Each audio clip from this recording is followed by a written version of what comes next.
Hi అండి, అందరికీ నమస్కారం. Welcome to our channel. మాఘమాసంలో తప్పక చేయవలసిన 7 విధులు ఏంటో ఇప్పుడు చూద్దాం. మొదటిది మాఘపాడ్యమి. ఆ రోజు నుంచి 9 రోజుల పాటు వచ్చేవి శ్యామల నవరాత్రులు. ఈ నవరాత్రులలో శ్యామల అమ్మవారిని పూజిస్తే గనుక వాక్కు, ఉన్నత పదవులు, భార్యాభర్తల మధ్య ఐకమత్యం అన్నీ కలుగుతాయి. రెండవది పంచమి. మాఘమాసంలో పంచమిని శ్రీ పంచమి అని పిలుస్తారు. ఈ పంచమి రోజు సరస్వతీ అమ్మవారిని పూజిస్తే సకల విద్యలలోనూ రాణించగలుగుతారు. మూడవది మాఘపు ఆదివారాలు. మాఘమాసంలో వచ్చే ఆదివారాలకి చాలా శక్తివంతమైనవి. మాఘమాసంలో సూర్యారాధన చేస్తే మనకు ఉన్నటువంటి రోగాలన్నీ పోతాయి.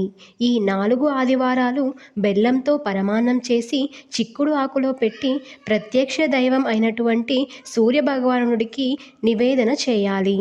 నాలుగవది సప్తమి. మాఘమాసంలో వచ్చే సప్తమి చాలా విశేషమైనది.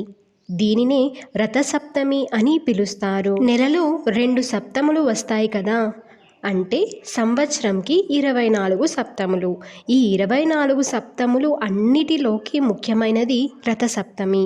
ఆ రోజు ఉదయం జిల్లేడు, రేగు ఆకులతో తలపైన పెట్టుకొని స్నానం చేయడం, అలాగే ఆ రోజు చిక్కుడు ఆకులతో రథం తయారు చేసి సూర్యభగవానుడిని ప్రతిమను గీసి రథంలో పెట్టి పూజించాలి. మీకు ఒకవేళ మాఘపు ఆదివారాలలో సూర్యభగవానుడి ఆరాధన కుదరకపోయినా రథసప్తమి రోజు మాత్రం ఖచ్చితంగా ఆరాధన చేయాలి. ఐదవది అష్టమి. మాఘమాసంలో వచ్చేటువంటి అష్టమిని భీష్మాష్టమి అంటారు. భీష్మాష్టమి రోజు భీష్ముడికి తర్పణాలు, ఆర్ఘ్యాలు వదిలితే చాలా మంచిది. మనం ఏదైనా పాపం పనులు చేసి వాటికి ప్రాయశ్చిత్తం చేసుకోవాలని అనుకుంటే కనుక భీష్మాష్టమి రోజు ఆర్ఘ్యం ఇస్తే చాలా మంచిది. సంతానం లేని దంపతులు గనుక దర్పణం ఇస్తే సంతానం కలుగుతుంది అని పెద్దలు చెబుతున్నారు. ఆరవది ఏకాదశి. మాఘమాసంలో అతి ముఖ్యమైనటువంటిది భీష్మ ఏకాదశి. ఏకాదశి నాడు మామూలుగా నారాయణుడిని పూజిస్తాం, కానీ ఆ శ్రీకృష్ణ పరమాత్ముడే మాఘమాసంలో వచ్చేటువంటి ఏకాదశి నాది కాదు, భీష్ముడిది అని చెప్పడం జరిగింది. అందుకే ఈరోజు చాలా విశేషమైనది. ఈరోజు తప్పకుండా నారాయణుడిని పూజించాలి. ఏడవది మహాశివరాత్రి. మాఘమాసంలో వచ్చేటువంటి ఆఖరిది అతి ముఖ్యమైనటువంటిది మహాశివరాత్రి. మహాశివరాత్రి రోజు చేయవలసినవి 3 ముఖ్యమైన పనులు ఉన్నాయి.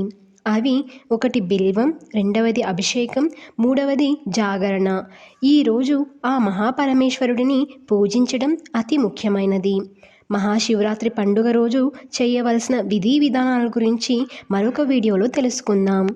ఈ వీడియో కనుక మీకు నచ్చినట్లయితే లైక్ చేయండి, షేర్ చేయండి, సబ్స్క్రైబ్ చేసుకోవడం మర్చిపోకండి. Thank you for watching.